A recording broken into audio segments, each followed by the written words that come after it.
My name is Span, and I would like to thank everyone for showing up today. So please feel free to use the chat, say hello, let us know where everybody is hailing from, uh, who brought you here, share whatever you like in the chat for comments. But we also have a Q&A section specifically for questions. So you can check out questions, you can put in the Q&A, and we will get to those towards the end of the program. And on Facebook, if you're on Facebook, please comment with questions or comments, and we will try our best to get those to you and respond to them during the duration of the program. So thank you again. And like we said, this is our community stories highlighting the Boy Scouts. Please let us know if you love this, if you enjoy this, if you have any comments. You can register for in the future at durhamcommunityengagement.org. And thank you so much. And let's get started with the show. Today we have 4 amazing speakers. We have Mr. Mason Brooks, Miss Chris Mayfield, Mr. Eric McShaw, and Mr. Desmond Miller. All right, Mr. Mason Brooks, would you take us away? Tell us a little bit about scouting. When Scouts really first started, the scouting, when Baden-Powell started, talking about Just tell us in general about scouting. Just give us a little bit of what is scouting for people who don't know. Well, scouting is a program designed to help boys be mental and physical fit. And you have the Boy Scout oath and the 12 points of the Boy Scout law. And it is by doing scouting, you prepare yourself for life to be of service to yourself and to your community.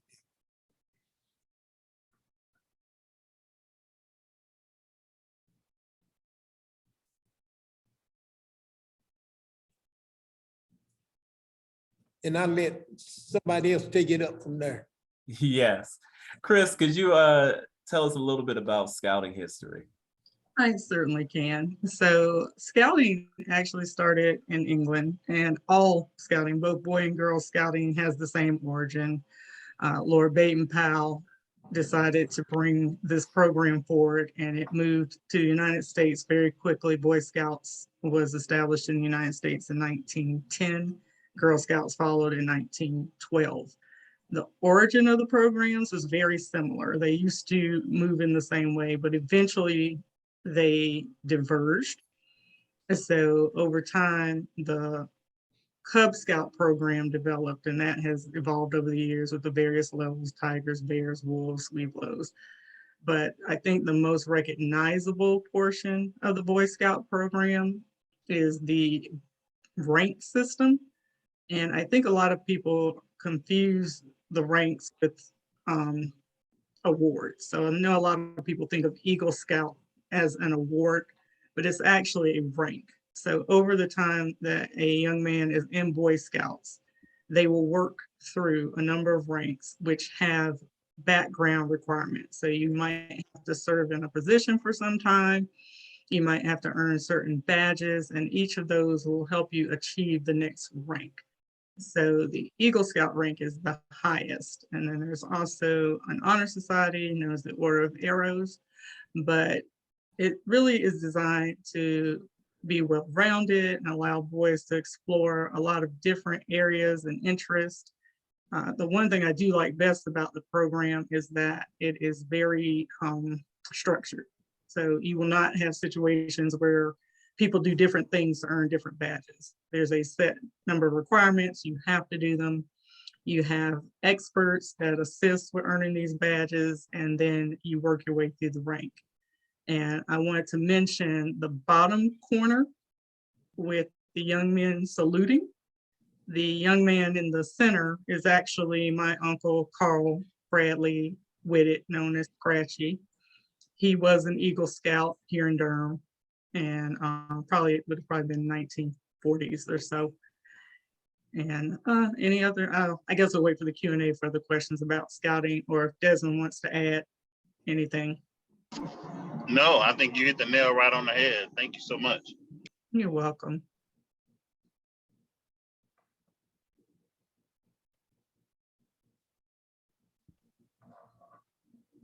So, Mr. McShaw, could you tell us a little bit about the National Jamboree? What is that?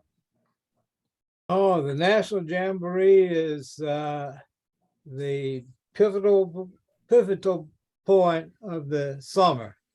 There are two. One is called the National Jamboree. For when I was in scouting, it was held in Valley Forge, Pennsylvania, and the World Jamboree, which is scouting from all over the world. The National was United States, and scouts from every state in the Union would converge on Valley Forge, Pennsylvania. And if you were going to go to the World Jamboree, normally you would go to the National Jamboree first, and then over to the World Jamboree. I had attained the rank of Eagle, and there used to be a professional scouter here in Durham by the name of Henry Gillis, who got with my scoutmaster, who was then Noah Bennett, and they decided that perhaps I ought to be a scout that goes to the World Jamboree. I believe that was in 1957, was the year that they convinced primarily my dad, because there was a fee that went along with it, and that's the convincing of my dad that by Mr. Gillis and Mr. Bennett got together and asked me if I wanted to go. And I knew nothing about those events, but it sounded very exciting to me. We traveled by bus from, there were two other scouts from Durham who were white scouts, and scouting at that time was very, very segregated in the South. Not so much in the North, but there was a black component and a white component to scouting. And the white scouts and I could not ride the same bus, for example, to go to the National Jamboree. In fact, they would put in a different troop when we got to Valley Forge, and I was put in what was called a made-up troop of scouts from a lot of the New England states. There was one of the scouts from North Carolina, from Burlington, in my troop, and it was an educational and a geographical experience for all of us who attended the National Jamboree, plus the historic site of Valley Forge, Pennsylvania. And we stayed there at least a week, and then we boarded a ship in Toronto and traveled up the St. Lawrence River, across the Atlantic Ocean to England. And we were bused from the port to Sutton Coldfield, which was a large park area in England. And there we met with scouts from every country in the world that had Baden-Powell had established in scouting. And it was interesting to meet scouts from all over. You saw some of their activities.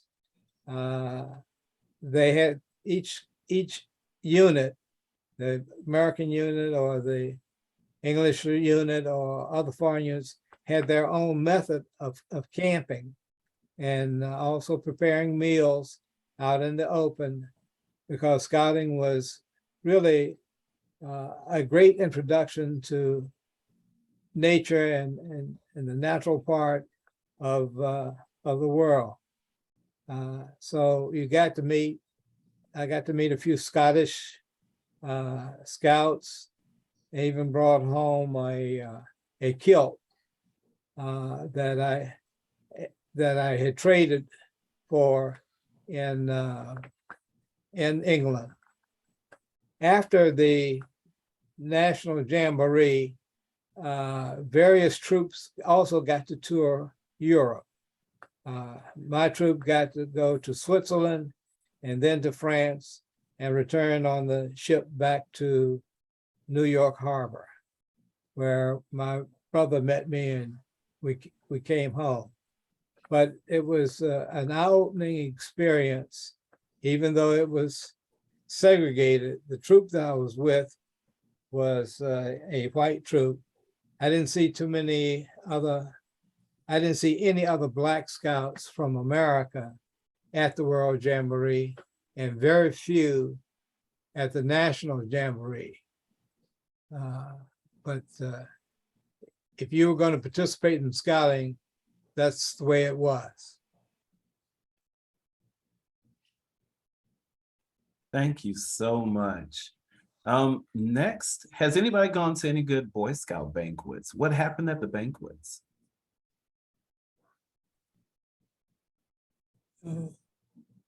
Mr. Brooks?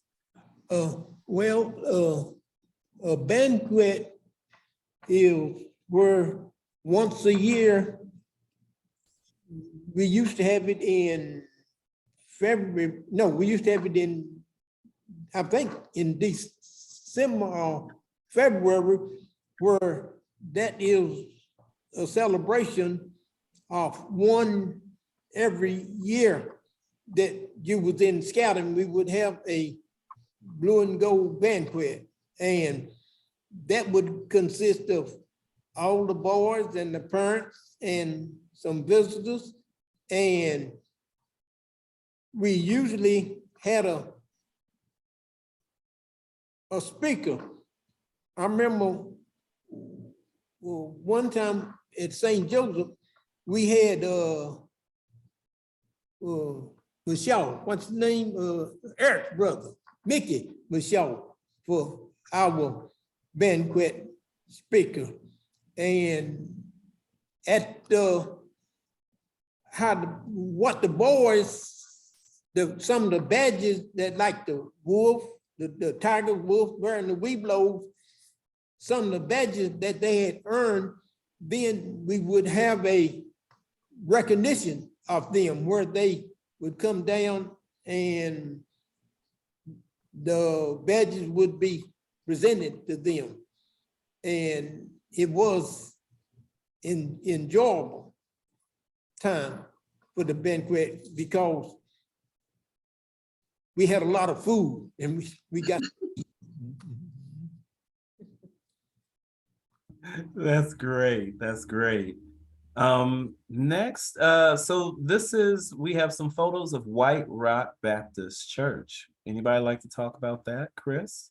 I'm more than happy to. So White Rock's troop actually was one of the first African-American troops in Durham. We actually had, and if you go back to the prior slide, there was a picture of him. The first, sorry, one more. Down at the bottom, that's James W. Carrington, who was the first African-American Eagle Scout in North Carolina. Strangely enough, he became an Eagle Scout before our troop actually existed. He became an Eagle Scout in 1926. The troop at White Rock technically started in 1931, and it was affiliated with Hillside High School, and then it moved over to White Rock. And just about that time, maybe a few years later, our minister became Reverend Miles Mark Fisher, who had a really strong bent towards community outreach. So he formed a number of activities, a daycare center, a business program, and the scouting troop was an integral part of that. So Troop 55 was our troop, and then we have Pack 55. Then the young lady sitting on the front, that is Girl Scout Troop 55, which existed during the 60s and eventually disbanded, but was restarted in the late 1990s. So our Boy Scout troop has actually been continuous since that time. I think at one point we had the largest number of African-American Eagle Scouts. And for those who aren't aware, the Boy Scout program is actually sponsored by various groups. So many churches sponsor Boy Scout troops. So White Rock has actually continuously sponsored Troop 55 since the early 1930s. That is a good question. Sorry. Can I answer the question or do I have to wait for the Q&A? We'll get to the Q&A. We'll get to the Okay, Q&A. so should that go to the Q&A? Okay, Yeah, no worries though. We see it for sure. okay. So moving on, go ahead and tell us a little bit more about let's see, who do we have here? We have J.W. Carrington and Nathaniel B. White.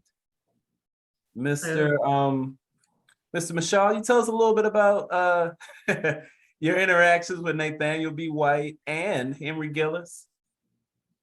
Mr. White was a scoutmaster, I believe, at White Rock. Mr. Gillis was the professional scouter, as I call it, for the Occoneechee Council and the Boy Scouts of North Carolina. Mr. White was very active civically and very involved with voter registration and getting out the vote in the Black community. As a matter of fact, I was a Cub Scout and there was a door hanger program instituted on election day where you go around and hung the Liberty Bell on houses to get people to come out to vote. And that was in Durham in support of the Durham Committee on the Affairs of Black People. That eventually had to wane away because it was a political activity in use of the Boy Scouts. And there was a certain separation of things there, but it all taught us civic responsibility and our responsibilities politically within the community. And Mr. White was one of the leaders in that effort. So much so that his son followed in his footsteps and was one of the first Black students to integrate the schools in Durham, and he was one of the first Blacks to attend Duke University, from where he graduated. So Mr. White set the tone in his family, and his family was in great leadership in North Carolina. He was one of the owners of Service Printing Company. At that time, if you wanted anything printed, newspaper or invitations or programs, you had to go to Service Printing Company. It's not like the machines that you see sitting around on folks' desks where you can make copies and make a zillion copies at a time. His machines were the old linotype machines, if anybody's familiar with those, that created ingots that were placed in a machine that was coated with ink, and you would run paper over the ingots to get the print from the print on the paper. I knew a little bit about that because that was one of my merit badges in getting to the rank of Eagle. That's one of the greatest things about, I think, becoming an Eagle Scout is you get exposed to so many things, and you learn about the value of the things that you're taught. So Service Printing Company was an important industry in Durham, and he and a fellow by the name of, and I forgot what Mr. Reed's name was, were partners at Service Printing Company. And incidentally, they printed the Carolina Times, which has been the historical piece If you want to know what was going on in the community, you always got a copy of the Carolina Times, particularly the things that were occurring in the Black community.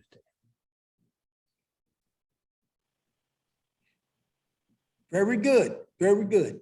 Next slide.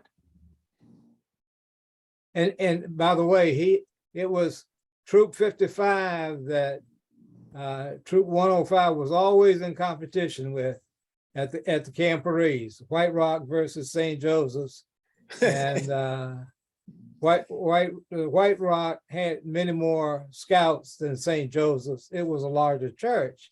Of course, they should have had more scouts, but they would build the signal towers at the Camporees that we would have on the weekend, and made me a little envious that they were able to do that, and we weren't able to. So I had to resort to cooking, and my mom prepared a chicken for me to take to a Camporee once, and everybody at that Camporee enjoyed it. And that was the only way we were able to outshine White Rock at any time. So it was always a friendly competition, and we knew a lot of the scouts at White Rock as well as they knew us.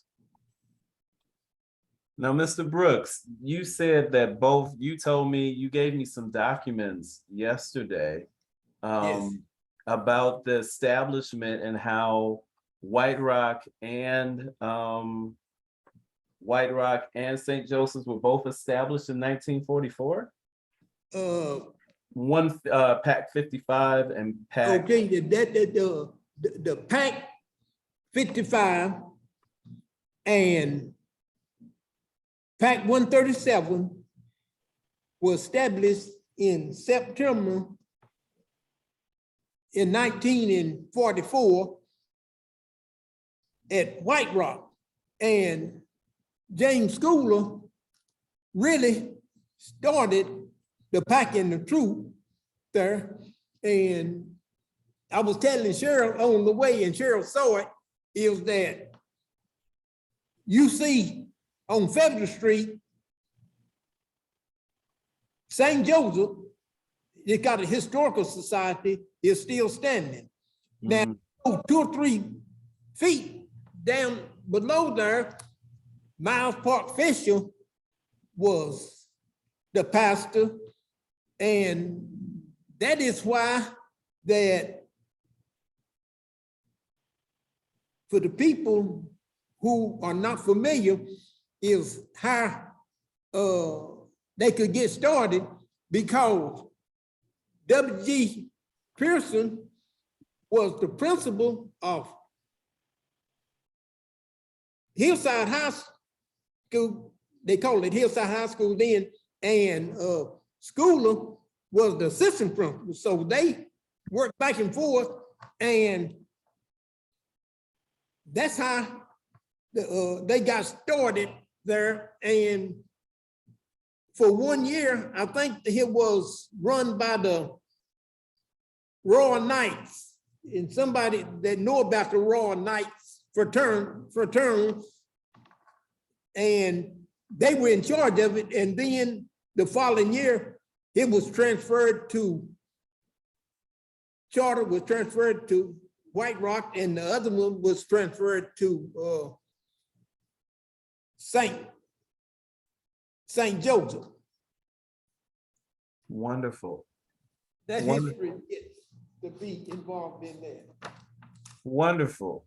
Could somebody tell me about, we've talked a lot about the Eagle Scouts, but why is being an Eagle Scout so coveted? What is so special about it? What does it mean when you say you're an Eagle Scout? Mr. McShaw? Well, as was expressed earlier, it's the highest rank that one can attain in scouting. It starts with, of course, with Tenderfoot, Life Scout and Star Scout, and and then Eagle Scout. And each one of those ranks require certain accomplishments. One of the things that, and if you notice on all the Eagle Scouts, they have a sash that has little circles on them. I don't know that you can ever get a close-up of any of the little circles. Those little circles are merit badges. And at the time I was coming along, I don't know whether it's still a requirement, you had to get 21 of those little merit badges in order to become an Eagle Scout. So if you were good at cooking, you could get a merit badge for cooking. You could get a merit badge for hiking. I remember getting one for cycling. And there were various trips you had to make on your bicycle. Well, the final one that I made was from Durham to Apex on Highway 55. And believe me, Highway 55 today is nothing like it was the day I made that trip. It was just a two-lane road full of hills. If you go down Highway 55 now, you can hardly find a tree standing between here and Apex. It was all wooded, and it took a while to make that trip then, not like it is today.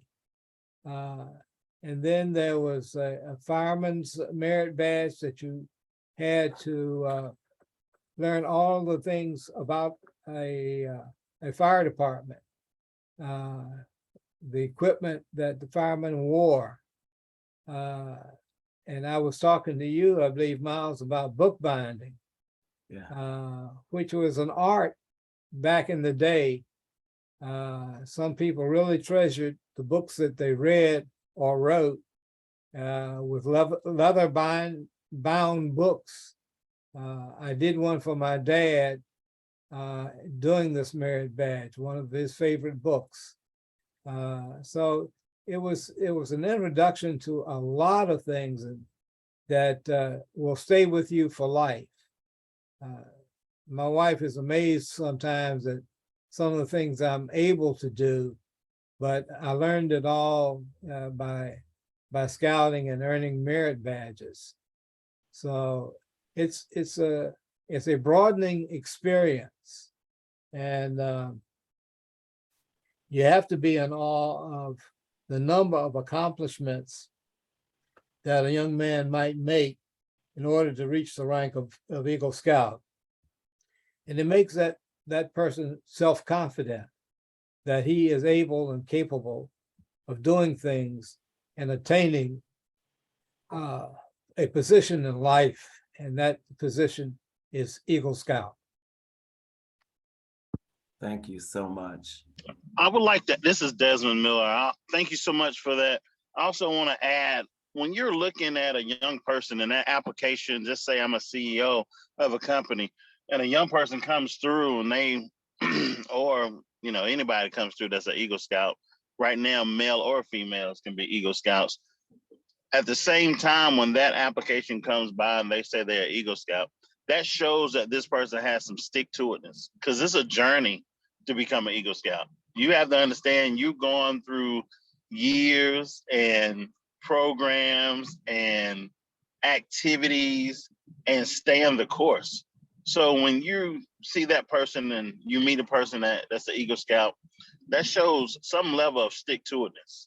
And that's what a lot of companies are looking at, just that value of a person, that stick-to-itness, that ability to stay the course, be focused, get something accomplished, and also along the way pick up so many different tools of education, also the network, and also the leadership that comes along with being an Eagle Scout, because they have to do an Eagle Scout project. So that's a project where you have to get other people involved. You have to send out letters. You have to raise money for your project sometimes. So it's a long list of things and activities that have to do along that journey to get those different ranks. But along that way, they learn so many different skills that help them beyond that level of young adulthood that's going to help them for the rest of their life. So that's a great foundation for any young person as they're growing up to be in a scouting program, because it's going to teach them so many levels of commitment, so many levels of working, and so many levels of how to communicate in so many different levels and so many different environments. So the program is an amazing program. The program is one that, with that Eagle ranking, can help you get into a lot of doors. I would say, and I always say, the Eagle Scout badge is a badge, as a ranking, but also that Eagle Scout, or being part of that, it's a fraternity. And when you think about fraternities and organizations and that network, it can help a lot navigating this world that we live in. Wonderful. Mr. Miller, could you tell us a little bit more about just what does scouting look like today? We've gotten a lot of history so far, but could you tell us what it looks like closer to now? I would do my best. Scouting for me is personal. So it's something that I fell in love with as a young man. Not too young, but as a young man, my first part of scouting wasn't as a Cub Scout, maybe for 2 weeks. My parents, they didn't know too much about scouting. And so my dad, he was there as far as in the household, but he just went to work. He only knew what he could do as a father. No one comes with a handbook on how being a dad. So the only thing he knew how to do is go to work and provide. No one told him, you got to spend time with that child too. So my mom tried to get me in Cub Scouts, but that only lasts 2 weeks because she didn't have a foundation of scouting. It wasn't inherited in the family. So as a youth, I did it for 2 weeks and I was done with that. But as an adult, I would say I was led to scouting program as a volunteer before I became a professional. And I think I caught the scouting bug the first time I went camping as an adult. So I've never been camping as a youth. That's why I'm just a very much so advocate of scouting, because I know what it can do for me and as an adult. So I can only imagine what scouting would have done for me as a youth. So to help prepare me for adulthood. But right now, scouting is in a situation where we need more volunteers, more leadership. Scouting is in a situation where we don't have enough African-American men or women in our communities taking leadership roles in scouting. Scouting is ran by volunteers. It's not ran by the council office. It's ran by the community, it's ran by the volunteers that's active in it. And so right now, scouting has a lot of competition when it comes to being a part of an organization that's really helping the community. We have a few out of the council, and Occoneechee Council covers 12 to 13 counties. I can't remember them all right off the top of my head right now, but we cover 12 to 13 counties in Occoneechee Council. And so you think about the number of counties compared to the number of scouting programs, and predominantly are all white. We only have a handful of, predominantly all Black troops that's in the area. And so when you look at that, and then we look at back to the Eagle ranking, there's very few African Americans that have the rank of Eagle Scout. So when you do see an African American male or female with the rank of Eagle Scout, that's a very, very, very rare person. So there's a lot that you want to look into and see how that works.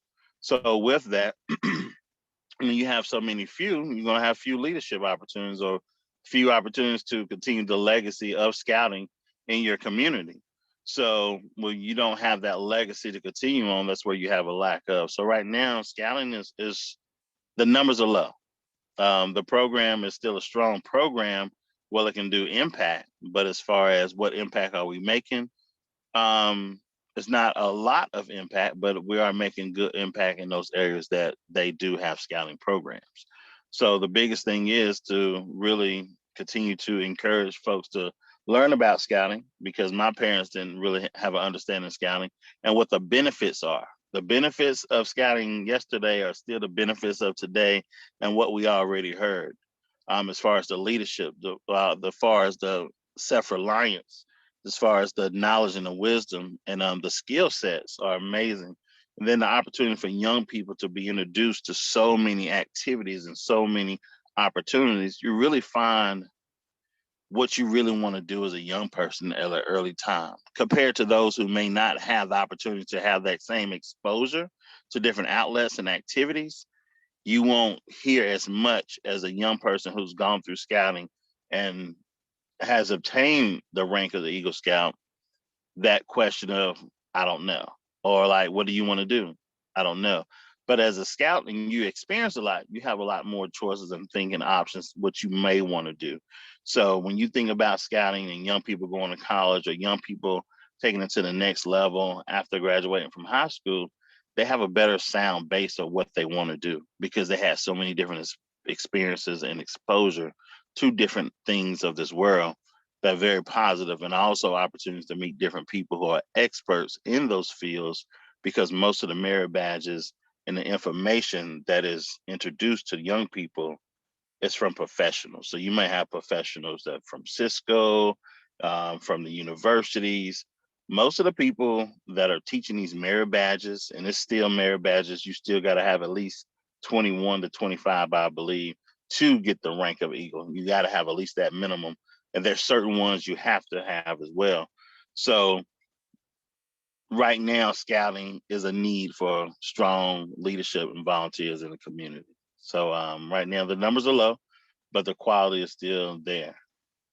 And if this, just so I could point out something, a lot of people, it was under a thought that women were not leaders, but you see right now, you see a lot of den mothers, you see a lot of women troop leaders, even in the pictures that we have up right here. So it's open to everyone who would like to volunteer, for sure.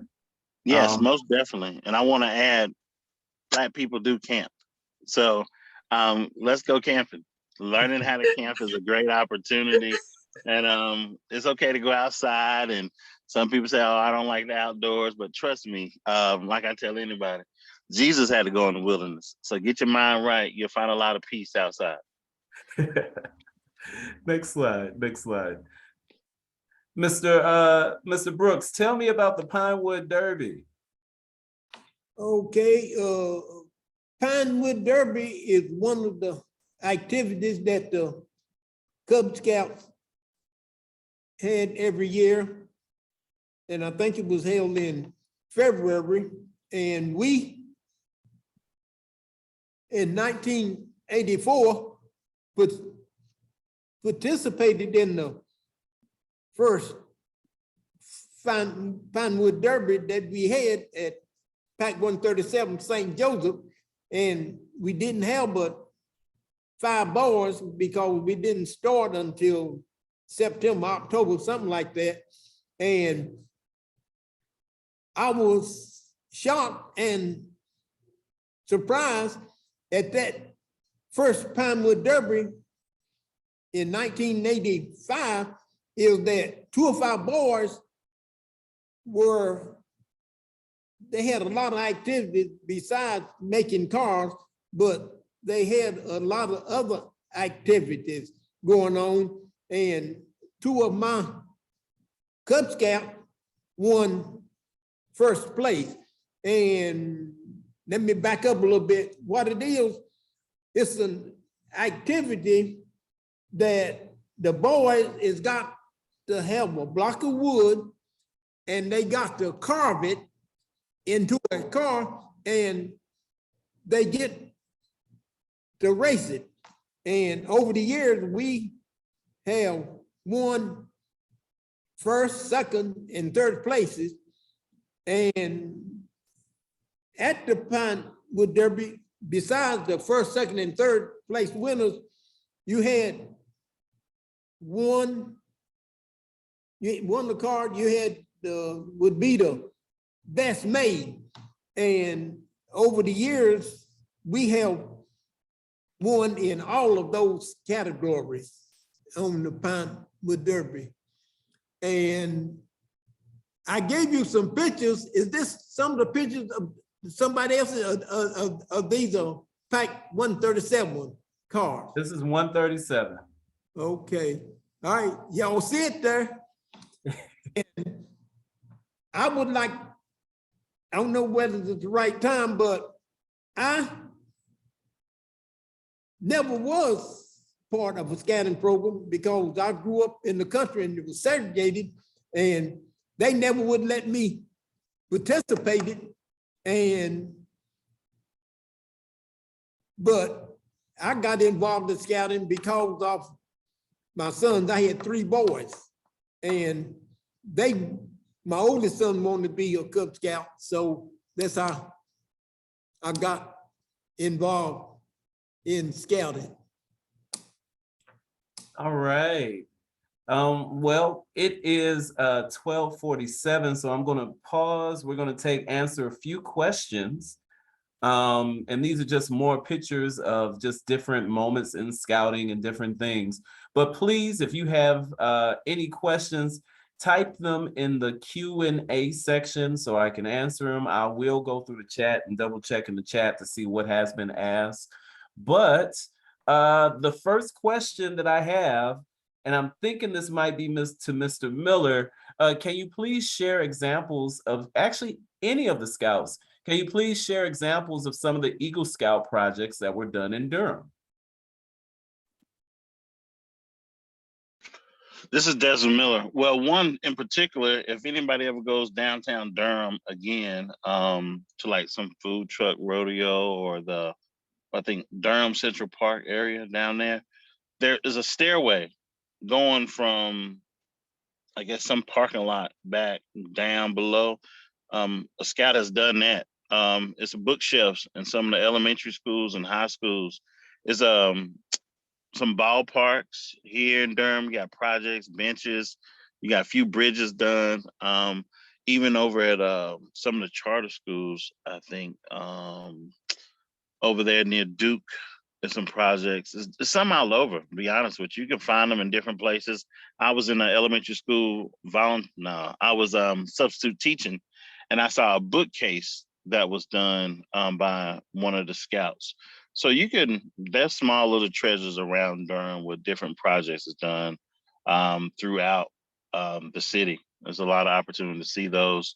Most of them are projects of benches or bridges or community outreach. I've seen a scout do a community garden before as well. So it's a lot of opportunity to really do some great things in the community. One of our scouts, they did a book drive before. They did a big book drive and got books donated to the community and made bookshelves for those books as well. And right now, one of the projects a lot of people are working on is those shared books type of outdoors in different communities where you might have put food in these different little shared containers or bird houses. I think they're like big bird houses, but you can put canned foods, and people can come make donations and pick up things like that. Wonderful. I have another specific question I think you can answer best, Mr. Miller. 2 questions. Is there a cutoff age, or what is the cutoff age for young people to be a part of the Boy or the Girl Scouts? Yeah, a cutoff age to be a part of the program. You really 18 is the cutoff where you can't, past the age of 18, you can't receive your Eagle Scout. Now, it depends on certain situations. A lot of things are different, but normally you want to get in the program at least by your 9th grade year of high school. And by 9th grade, you're really cutting it close because it takes about 3 to 4 years to really be solid and working in scouting to really receive that the highest rank. But even after the age of 18, you can still participate in scouting. You got Mr. Brooks. I mean, he's been in scouting a long time and he's still in scouting. So you can still participate. Yes. And then and I know it's as early as age 6, or is it even younger? I remember Tiger Scout is pretty young, is 6 years old. Yeah, they starting at 5 now, so you can get in as a lion. As a lion, all right. So if someone wants to get their children involved, how do they get signed up? I would tell them to go to beascout.org. Go online, just Google Boy Scouts of America, beascout.org. And also, if you really want to get involved, make sure whoever gets involved, make sure your parent is ready to help out, because the program does not run without parent involvement. And I want anybody to know that just don't think you're gonna drop your child off and it's just gonna happen. Scouting is a program where you have to have an adult involvement. And if you want it to work well, you have to have a parent involved, period. Okay. Understood. All right. So I'm gonna jump a little bit. Can we talk a little bit, Chris, can we talk Yes. a little bit, one, about why did the Scouts move from Hillside to White Rock? Do you happen to know? Yes. And so, as someone mentioned before, they were at Hillside originally. And someone mentioned W.G. Pearson, the educator, but his nephew, William Gaston Pearson II, who most people know as a district court judge, was actually a member. A lot of the people working with the Scouts were at White Rock, and the church agreed to host them. I mentioned towards the beginning that Reverend Fisher, who is very community oriented, chose to take on sponsorship of the Scouts. So the troop became sponsored by White Rock in 1937. And as Mr. Brooks stated, then we had the PAC, which started in 1944. We also used to have an Explorer post, and then the Girl Scout troop, which started in that middle picture is actually fairly recent. That started in 1951. I did also want to mention this lifelong thing. The man in the center of the picture is Dr. Jerry Schooler. You all talked earlier about his father, Dr. Schooler, who was a principal, but this Dr. Schooler actually was a professor at North Carolina Central, and he passed away in 2020. But I can tell you, he was active in scouting until literally the day he closed his eyes. He did not miss a meeting.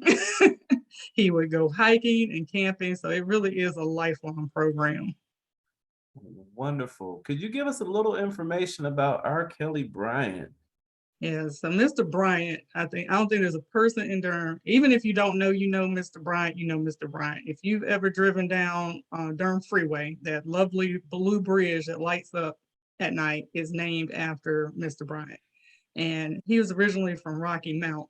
He moved here in the 1940s to work at North Carolina Mutual. He was a member of White Rock, but he actually worked with a number of troops, particularly one, there's a picture in here somewhere at Burton Elementary School. Go back, that was it. So this is the troop at Burton Elementary School. He was what was called a district commissioner. He really worked hard, and actually all of the people that they have spoken about already, Mr. White, Mr. Carrington, because of the history of troops being segregated, they all fought to integrate and get equal access to the different programs. Mr. Bryant worked tirelessly and to educate people on the history of this area in Durham. His wife was also involved in the Scouts, Miss Artelia Bryant. His sister is actually still alive. I believe she's 104. And over time, he just really fought for the history. Like right now, there's actually a series of interviews. If you go to Duke's library website, that you can hear from him talking about those efforts. He donated his whole collection of obituaries so that you can go online and find these obituaries. He was very involved in the Gear Street Cemetery, and I know most people are familiar with the bigger city cemeteries, but the Gear Street Cemetery was actually the first city-run cemetery for African Americans in Durham. It's kind of hidden off over by Avondale, but he was the head of that group, which has been working really hard to reclaim the history of that cemetery, identify who was buried there, clean it up. There's a whole group, Friends of Gear Cemetery, as well as a Descendants Council. And he really worked tirelessly. He didn't actually step down until 1988.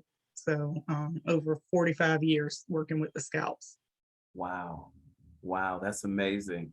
I have one last question for all of my panelists that are able to answer it. what is the most useful skill that you've learned from scouting? Mr. McShaw, would you start us off with the most useful skill you've learned from scouting? The most useful skill. I don't know. There's life-saving merit badge, which teaches you not only to swim but how to be a lifeguard. That was quite an exciting skill when you didn't have any swimming skills to attain. A thing that I still like to do is to cook on the grill outside. I don't see anyone that's suffering from lack of food on this program. So that's a very important skill, I'm sure, to each and every one of us, that we enjoy eating outside, and the sanitation things that go along with that become almost automatic. And I guess one of the things that Mr. Miller mentioned, which is stick-to-itiveness, that you learn to accomplish a task. You learn to stay with the program no matter how tough it gets. They say if the going gets tough, the tough get going. And scouting will teach you how to get going and how to do things. The merit badge that I talk about a lot, which was bookbinding. There was an Eagle Scout that gave Hillside High School its first yearbook. And I know the history of that, the task that it took to get that yearbook. And it took, even though it was a short period of time, there were a lot of hurdles that had to be crossed, a lot of paths that had to be crossed before that yearbook came out. And I know that scout, I know the problems that scout ran into in getting that project done. Mhm. So the stick-to-itiveness and the dedication to a task, I guess, is one of the most outstanding things that scouting taught me. Wonderful. Mr. Brooks, I know you've been a scout master, so what would you say is one of the most important things that you have taught since you were not a scout? Well, and I would like to share that with panel. I really wasn't a scoutmaster. I am a cub master, working with the cubs from Tigers, Wolf Bear, and the Webelos. But I really like working with the kids, which is 6, 7, 8, 9-year-old, because the way a lot of the kids act today is that's why I'm still hanging around, is that I'm trying to put my 2 cents worth in helping these kids to be worth better than what I see some of the kids all day. And scouting really teaches that the values. Yeah. And what I have got out of from working in scouting is that a number of scouts have come back to me and they are doing well, and which is surprising to me, several of them have said that I had acted like a father figure to them, and they would not be where they are if it had not been for the scouting program that we had at St. Joseph. And so it is unusual for a man of my caliber who never was a Boy Scout and never was a Cub Scout and didn't know nothing about scouting, is that I had to start learning about scouting at a later age. And I am proud that I was able to help some kid along the way. And I want to thank y'all